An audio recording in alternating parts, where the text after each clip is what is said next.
दर्शक बंधु ration card को लेकिन आसला आउ एक अपडेट जदि आपण माने मागणा राशन पाउचंती आपणकर पाखरे गोटे राशन कार्ड अछि तेबे आपण मानक पई बड़ अपडेट आसी जाइछि डिसेंबर 31 सुधा आपण माने सारी दियंतु एई सब काम नचेत जनवरी 1 तारिख टू आपणकर राशन कार्ड बंद हे जिवो बा आपण माने मागणा राशन पाई परिबेनी तेबे को मानकर राशन कार्ड बंद हे जिवो जनवरी 1 तारिख टू से माने मागणा राशन पाई परिबेनी चलंतु कोन रहिछि अपडेट पूरा डिटेल्स रे जानिबा तो सेति पई वीडियो टिकु शेष पर्यंत देखिबे पूरा डिटेल्स रे जानि परिबे ता सहित चैनल रे जदि नया विजिट करचंती वीडियो टिकु लाइक करनेबे चैनल को मध्य सब्सक्राइब करके पाखरे थिबा घंटी चिन्ह को ऑल रे सिलेक्ट करके रखिबे जहाँकि हमर प्रत्येक वीडियो रो नोटिफिकेशन आपण माने सर्वप्रथमे पाई परिबे।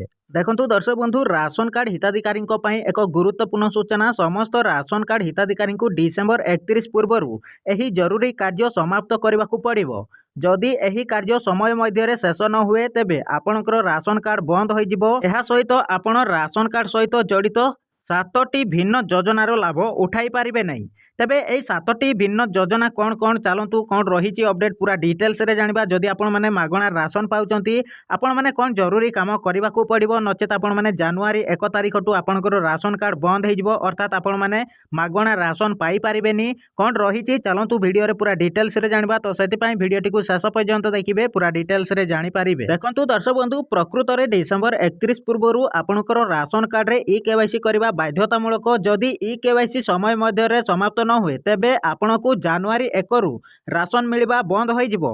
ई केवाईसी पई आपण को कार्यालय को जीवाकू पड़िबो नाही आपण केवल मोबाइल फोन व्यवहार करी एहा घरु करि परिबे। जदि आपण माने ए पर्यंत ई केवाईसी करि नाहंती तेबे तुरंत करि नियंतु निज फोन सहाय्य रे ही आपण माने घरे बसिकी आपणकर राशन कार्ड रो ई केवाईसी करि परिबे।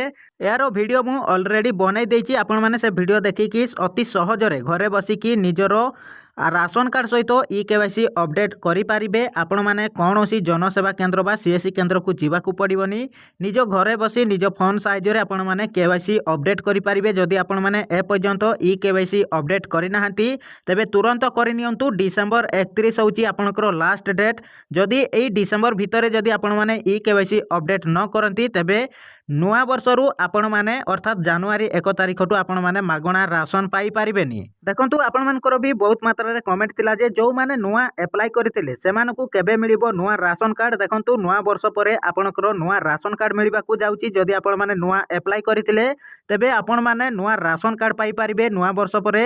तो आपण माने जदि अप्लाई करिसंती किबा ए पर्यंत अप्लाई करिनाहंती तुरंत करि नियंतु नुआ वर्ष रे आपण माने मध्य पाई पारिबे नुआ राशन कार्ड। जो माने ऑलरेडी राशन कार्ड पई अप्लाई करि दैचंती सेमानकु नुआ वर्ष रे नुआ राशन कार्ड मिलिबा को जाउची। जदि आपण माने ए पर्यंत अप्लाई करिनाहंती तेबे तुरंत करि नियंतु आपण माने मध्य पाई पारिबे नुआ राशन कार्ड नुआ वर्ष रे आपण माने मागणा राशन मध्य पाई पारिबे। जदि आपनकर राशन कार्ड अछि जदि आपण माने ई केवाईसी करिनाहंती तेबे तुरंत करि नियंतु आपनकर डिसेंबर 31 रहउची आपनकर लास्ट डेट। तो सेति पई आपण माने तुरंत ई केवाईसी अपडेट करि नियंतु नचेत आपण माने नुआ वर्ष रु मागणा राशन पाई पारिबेनी। जदि आपण माने ई केवाईसी करिबेनी तो आपण माने नुआ वर्ष रु मागणा राशन पाई पारिबेनी आपनकर राशन कार्ड टिकु काटी देबे सरकार आपण माने आउ मागणा राशन पाई पारिबेनी। तो सेति पई तुरंत ई केवाईसी करि नियंतु। तो दर्शक बंधु आपण माने जानि पारिले जे अपडेट टी कोन थिला आशा करूची आज रो ई अपडेट टी आपण मानक पई बहुत हेल्पफुल हेतबो। जदि आपण माने ए पर्यंत ई केवाईसी करि नाहंती तुरंत करि नियंतु नुआ वर्ष रे नचेत आपण माने मागणा राशन पाई पारिबेनी। वीडियो केमिति लागिला निहाती कमेंट बॉक्स रे कमेंट करिवे। चैनल रे जदि नुआ विजिट करिसंती वीडियो टी को लाइक करनेबे चैनल को मध्य सब्सक्राइब करकी